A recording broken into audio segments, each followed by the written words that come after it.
नमस्कार, आप देख रहे थे टाइम्स ऑफ बिहार। अभी मैं हूँ आलापुर में मौजूद, आलापुर का करबला पे मौजूद हूँ। अभी मेरी मुलाकात हाफिज जी से हुई है। आइए यहाँ पे हम बातचीत करते हैं इनसे और जानते हैं मुहर्रम के बारे में। जी, सबसे नमस्कार। पहले जी आपको भी आदाब करता हूँ और जितने लोग आपको चैनल को सुनने वाले हैं, देखने वाले हैं, मैं उन सबको मुहर्रम का मुबारकबाद पेश करता हूँ।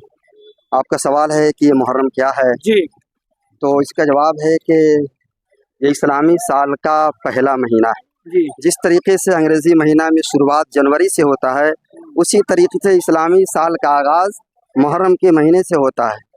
और डॉक्टर अल्लामा इकबाल ने बड़े ही अच्छे अंदाज में लिखा है कि हर इब्तदा से पहले, हर इंतहा के बाद, हर इब्तदा से पहले, हर इंतहा के बाद, और जाके काबिल हैं जितने लोग, मैं सबको मानता हूँ मगर मुस्तफ़ा के बाद। और आगे लिखा गया बड़े ही प्यारे अंदाज में कि कत्ले हुसैन असल में मर्गे यजीद है, इसलिए कि यहाँ लोग करबला पर आए हैं। इसके बारे में डॉक्टर अल्लामा इकबाल ने लिखा, कत्ले हुसैन असल में मर्गे यजीद है, इस्लाम जिंदा होता है हर करबला के बाद। और एक और शायर ने बड़ी अच्छे अंदाज में लिखा है कि हम उनकी निस्बत का ताज रखते हैं, हम उनकी निस्बत का ताज रखते हैं, हर मर्ज का इलाज रखते हैं, और हमें खौफ क्या हो यजीदों से, इसलिए कि हजरत हुसैन को जिसने शहीद किया था वह यजीदी था। तो शायर ने लिखा, हमें खौफ क्या हो यजीदों से, हम हुसैनी मजाज रखते हैं। और आगे लिखा गया है कि न घबराओ मुसलमानों, अभी खुदा की शान बाकी है, न घबराओ मुसलमानों, अभी खुदा की शान बाकी है, अभी इस्लाम जिंदा है, अभी कुरान बाकी है। यह यजीदी क्या समझते हैं जो छुप छुप कर हंसते हैं, अभी तो करबला का आखिरी मैदान बाकी है। बोल दीजिए सुभान अल्लाह आप लोग। तो मेरे दोस्तों, आज जो है 10 तारीख मुहर्रम का है। इसे यौम आशूरा के नाम से मनाया जाता है। और यौम आशूरा बड़ी ही मुक़द्दस और फजीलत वाला दिन है।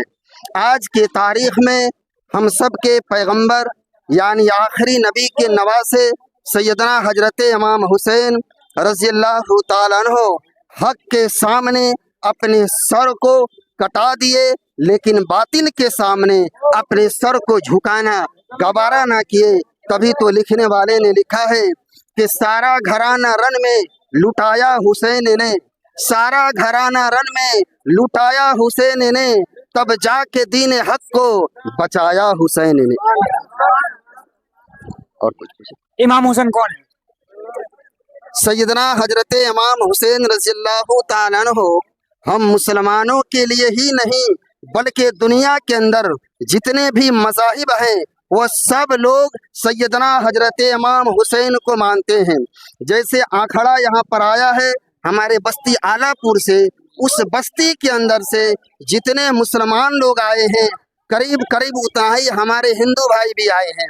तो पता ये चला कि हजरत इमाम हुसैन को चाहने वाले, हजरत इमाम हुसैन के मानने वाले सिर्फ मुसलमान ही नहीं हैं बल्कि दुनिया के अंदर जितने भी धर्म के मानने वाले लोग हैं उनके अंदर इंसानियत अगर है तो वह सब लोग हजरत इमाम हुसैन से सच्चे दिल से प्यार और मोहब्बत करते हैं।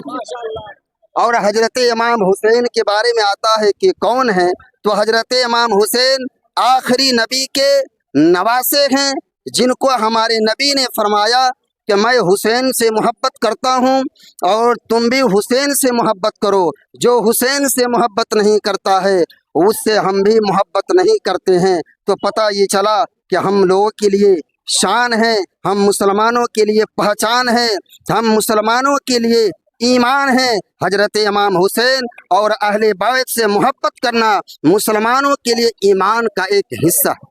जी, सुन्नी और शिया में क्या फ़र्क है? जी, ये सुन्नी और शिया में फ़र्क जो है ये मुसलमानों का अंदर के आपस एक इख्तलाफ है। हालांकि वो भी अल्लाह को मानते हैं, वो भी रसूलुल्लाह को मानते हैं, और सुन्नी लोग भी अल्लाह को मानते हैं, रसूलुल्लाह को मानते हैं, लेकिन थोड़ी सी बातें कुछ होती है। जैसे घर के अंदर अगर 2 भाई हैं तो दोनों का मिजाज थोड़ा अलग अलग होता है।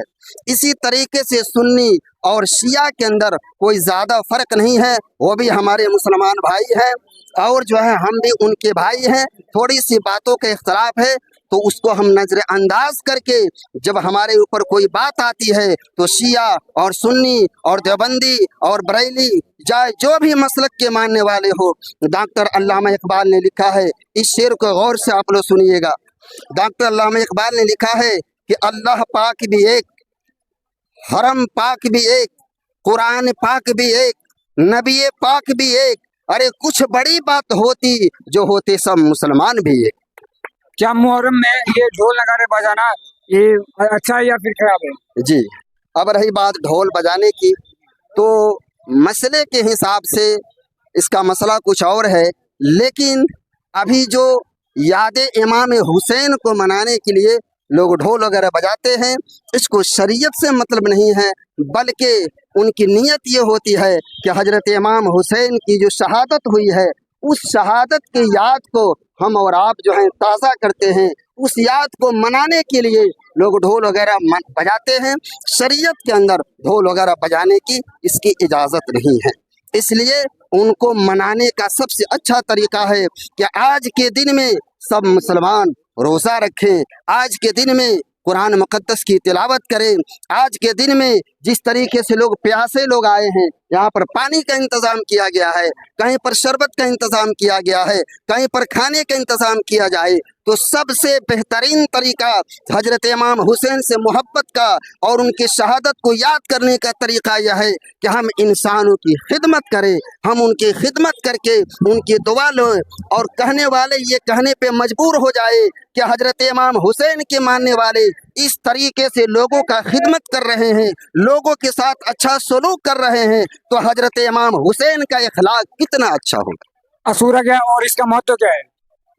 यौम आशूरा, आशूरे के मतलब होता है 10 और यौम के मतलब होता है दिन, तो यौम आशूरा उसको कहा जाता है कि ये आज यौम आशूरा का दिन है, यानी मुहर्रम की 10 तारीख है। आज की तारीख को अरबी के हिसाब से यौम आशूरा का दिन कहा जाता है और यौम आशूरा के दिन की बड़ी ही फजीलत है। मैंने पहले भी बताया था कि यौम आशूरा का दिन सिर्फ हजरत इमाम हुसैन की शहादत नहीं हुई है, बल्कि यौम आशूरा का दिन इतना फजीलत वाला दिन है कि हजरत आदम अलैहिस्सलातु वस्सलाम की दुआ कबूल हुई थी, वो यौम आशूरा का दिन था। हजरत नूह अलैहिस्सलातु वस्सलाम की कश्ती जोदी पहाड़ पर ठहरी थी, वह भी यौम आशूरा का दिन था।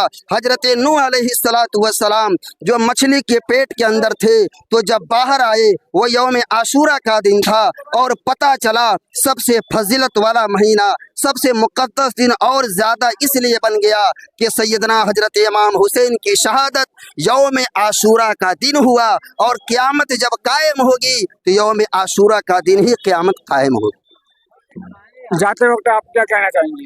जी, जाते वक्त हम तमाम लोगों से ये कहेंगे कि आप आंकड़ा उठाते हैं, अच्छी बात है, आंकड़ा को उठाए, लेकिन दूसरे को तकलीफ ना पहुंचाए। अगर किसी की लाठी डंडा से आपको थोड़ी सी लग जाए तो आप बर्दाश्त करें, इसलिए कि इमाम हुसैन का यह पैगाम था। करबला के मैदान में जब अपनी जान को वो पेश किए तो पता ये चला कि वहाँ पर सब्र के साथ करबला का मैदान शुरू हुआ और नमाज की हालत में, सजदे की हालत में हजरत इमाम हुसैन की शहादत हुई। तो मैं तमाम लोगों से कहूँगा कि आप जो सब्र करने की कोशिश करें, अगर किसी भाई से आपको चोट लग गई तो आप फ़ौरन माफ़ करें, वहाँ सब्र कर ले।